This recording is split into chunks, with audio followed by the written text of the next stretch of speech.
আমি নিজেও একদিন পড়ে গেছি এই বাচ্চা নিয়ে ওই জায়গাটায় ভ্যান দিয়ে ওঠার সময়। অনেক গাড়ি উল্টায় পড়ে যায়, এই সাইডে পড়ে যায়, বাচ্চা কাচ্চা নিয়ে ওঠা যায় না, গাড়ি ঠেলে তুলতে হয়।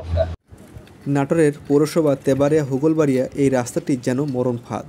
এই রাস্তাটি হুগলবাড়িয়া গেট থেকে নাটোর রেলওয়ে স্টেশন বাজারকে সংযোগ করেছে। এই রাস্তা দিয়ে প্রতিদিন প্রায় 100 থেকে 150 এর বেশি রিক্সা, ভ্যান, মোটরসাইকেল সহ পায়ে হেঁটে মানুষ চলাচল করে।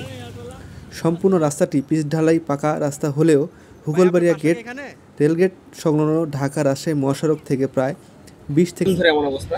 রাস্তা এখানে অনেকদিন হলো এই সমস্যা, প্রায় 1 বছর 2 বছর হলো এভাবেই চলতেছে।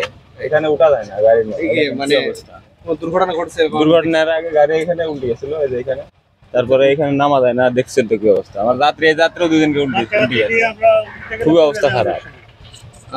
রাস্তা করা ধরেন জরুরি, জরুরি, খুবই জরুরি।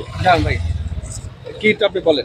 এইখানে গাড়ি উল্টায় পড়ে যায়, এই সাইডে পড়ে যায়, বাচ্চা কাচ্চা নিয়ে ওঠা যায় না, গাড়ি ঠেলে তুলতে হয় পিছন থেকে। হ্যাঁ, এই প্রবলেমগুলো দেখা দেয় অনেক সময়। এটা মোটরসাইকেল বা রিকশা উঠলে পড়ে যায়। হ্যাঁ, পড়ে যায়, উঠতেই পারে না।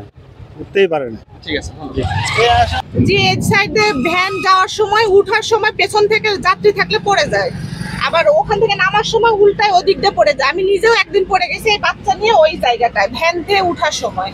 অনেকবার বলা হয়েছে কিন্তু এখানে কোনো কাজ করা হয়নি সেভাবে। 30 ফিট রাস্তাটি ভয়াবহ মরণ ফাঁদ। স্থানীয় ও পথযাত্রীর সঙ্গে কথা বলে জানা যায়, বেশ কয়েকবার এখানে অটো, ভ্যান উল্টে খাদে পড়ে গেছে এবং একজন ভুক্তভোগী নারী জানায় তার সন্তান সহ রিক্সা থেকে উপরে ওঠার সময় খাদে পড়ে গিয়েছিল। ভুক্তভোগীরা বলেন, পৌরসভার মধ্যে এমন রাস্তা কখনোই কাম্য নয়। তারা জেলা প্রশাসকের নিকট অতি শীঘ্রই এই রাস্তাটি সংস্কারের দাবি জানিয়েছেন।